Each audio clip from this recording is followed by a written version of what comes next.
nti pese ye toa ye na disua na ye sua e wo Microsoft then Excel no we men say mombre men che bre by nem pese sua bi fa if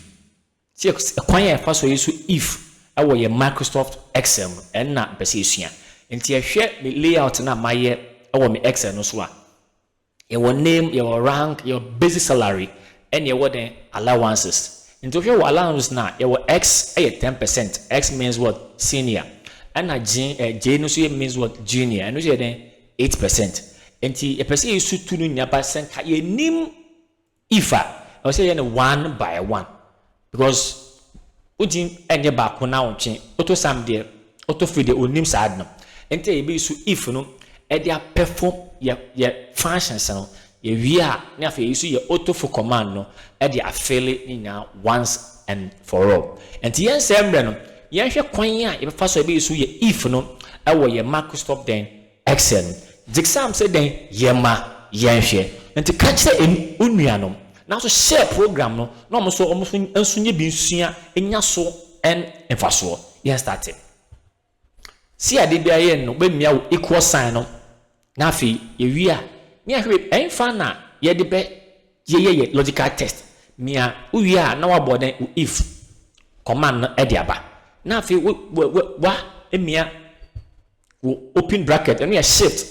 and na 9 the top here then bracket no ye bie ye bracket no now ye hwade closely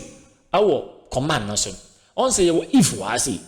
and han ye wo then logical test han ye value if true and also a value if then false. Me pese me to boase na me chewe na uti asie ye pa. Value if logical test ni e die na ye de be ye testing no. I say ye true a emfa we mbra. And say ye false so a emfa we de embra. And to say ho no aso deep then black because ho any the first na e be adwuma. Nti de be kan test ni e ye ase. And to say me aso no menya B3 the woman senior and men equal to me say sa cell no senior na se enye senior and type senior there and they say hold that my shift key na fi me di me semicolon no aba gentle we are na ma type me senior no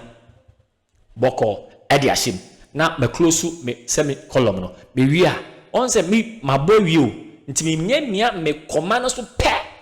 na fe me nya value if true say senior dia na me fan perform calculation and fan mau ye what 10% and ye what then 8% and it say senior there used to be 10% no so 10 divided by 100 times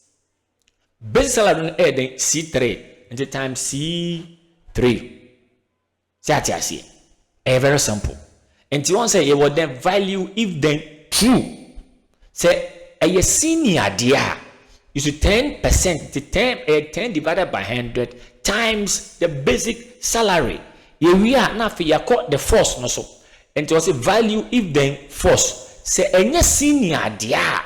me fa den and perform me function no so and farm. Yes, see then 8% because a senior ne then a junior why are the bonse ma what say adam make sure what you see pa and you know see 8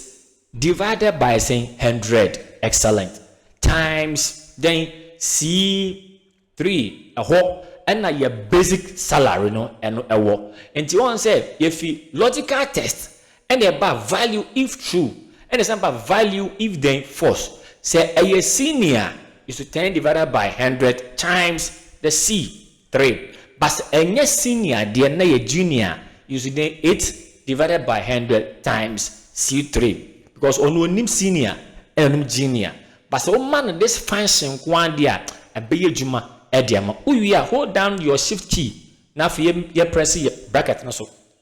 na anti ye and you share we na your open bracket your close bracket and nam ne kwan so we are bo enter when you bo enter pe bon's the first one na beba e the amount and you fa normal calculate o phone and I go now check it 10% obunya we pe we are just double click on it